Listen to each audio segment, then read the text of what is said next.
Spence will be celebrating his own birthday next month. But for now, there's business to tend to. Just a few hours ago, he had his last face-to-face meeting with Mikey Garcia until fight week.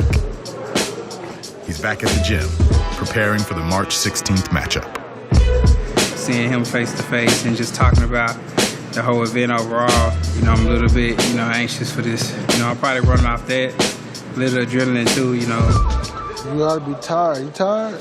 Man, you gonna crash, man. You up all the 24, man, you been up for a whole day now. Who does that, man? That's crazy. Gonna work light today, we ain't gonna go all out. Gonna work on some strategizing, blocking the jab, straight down the pipe. Stepping on the outside for the left hook he tried to throw.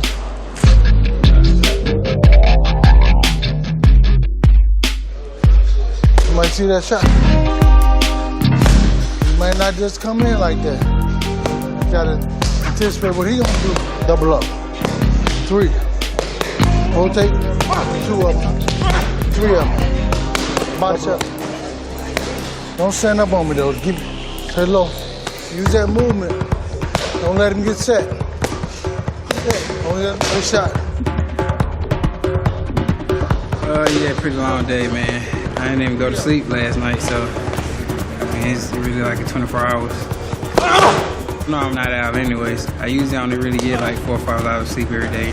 3 of them.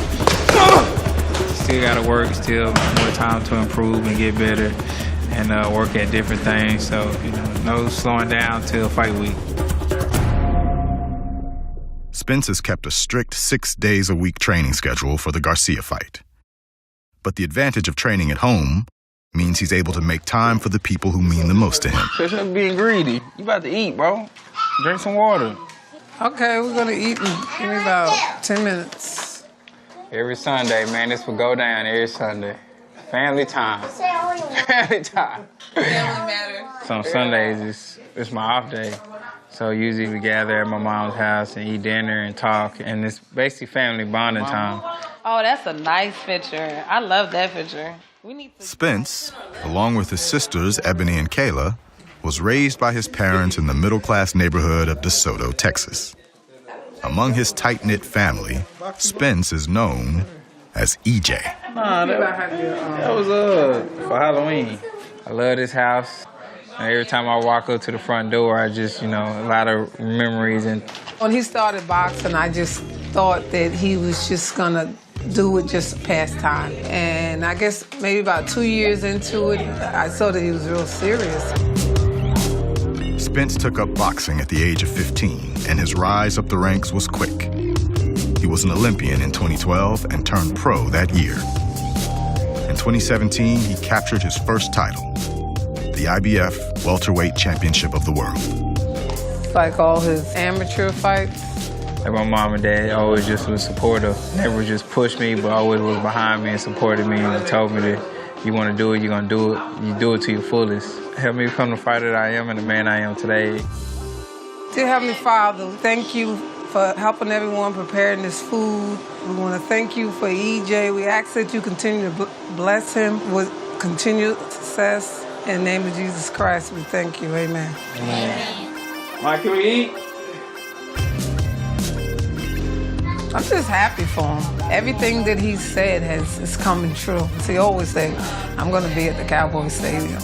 I mean, he said that was his dream and that's what he wanted. If you believe in it and you stay true to your dream, you can make anything happen. And that's what he did. He made it happen. Well, I don't have to make weight, so, hey, I'm going back for seconds, third, fourth, fifth.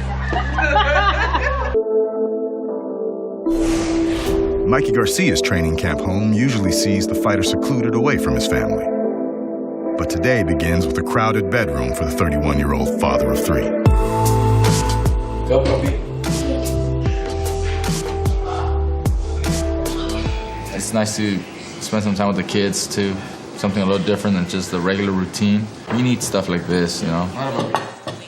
Hey, little ketchup. What's your name? Ryu. How old are you? 7. He'll be 8 in June. So my oldest, Angela, Allison. How old are you, mommy? 11. She's gonna be 12 in April. She's my firstborn. And the little one, what's her name? Candle. His name's Alexandros Django, after the movie.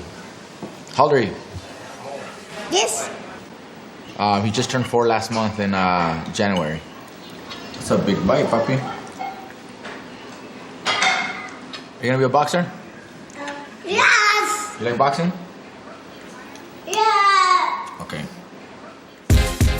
Without his wife Fatima there to help corral the kids, the pound-for-pound boxer appears overmatched. Let's go, puppy. Come on. Rafa. Let's go. Ray, where are your shoes? Come on. No, you don't have weird. Let's go. No, you don't. You want to put the other one? You want to put the black one? Put it on.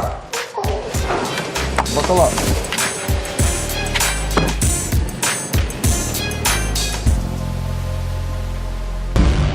For fighters, the learning never stops.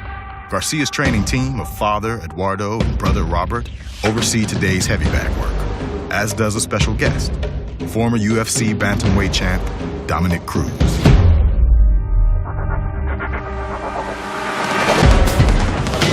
Who's paying close attention to my footwork, my punching, my technique. He's disciplined, even-tempered, and it shows in his fight style, all those things. And that's what makes him different.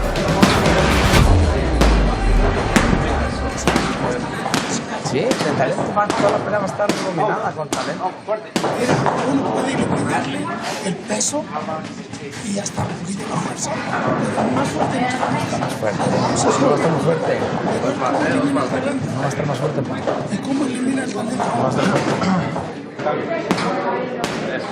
Boxing training is so much different from mixed martial arts training because they're specialists. Were you throwing a certain number each time? No, just whatever you could whatever do. I could do in that time. First couple of sessions that we're doing speed, just to keep the momentum going. Do the power shots. I did like 2 of both sides, left and right hand. But then I switched it to just my left hand, because that's like my stronger hand for left hook to body. After like the third one is when I could really feel the power. So you get better before you throw because you feel it better in your feet. Because you get planted, you feel better. Feel the technique better. It's nice to hear like what his mindset is on power shots and where his balance needs to be, what his punch count needs to be. Things like that I noticed that I enjoy learning about.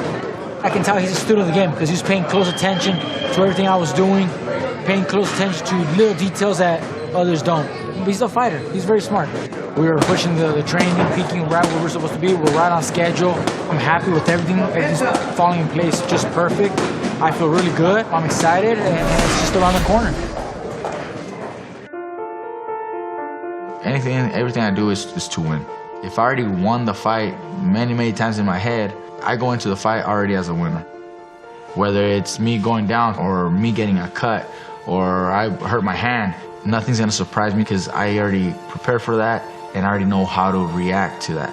You're afraid of the unknown. You don't know what's around the corner. Yeah, you're afraid to go look. Well, for me, I'm not afraid of the fight because I've already won the fight in my head.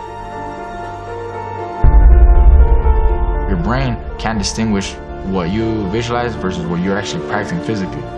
So I do everything physically, but then I also throw this mental preparation, and it's like getting double the workout.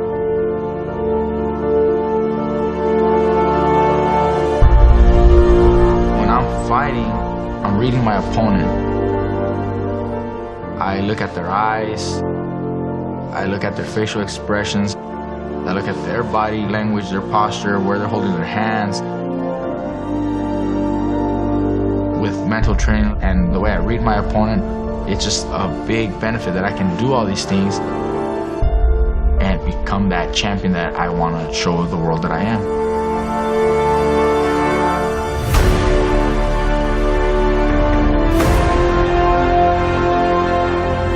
I envision a fight in my head probably a million times. I win, but it's just different scenarios how I win. I just prepare myself mentally for a 12-round grueling fight. I love it to be a first-round knockout or a third-round knockout, but mentally I'm always prepared for a 12-round war. In my head, I want a one-sided beatdown, me just punishing Mikey Garcia. Thank you for watching. Well, if you enjoyed that clip, make sure you click somewhere around here and subscribe. From fight highlights to exclusive interviews, we have got everything you need as a boxing fan right here on PBC on Fox.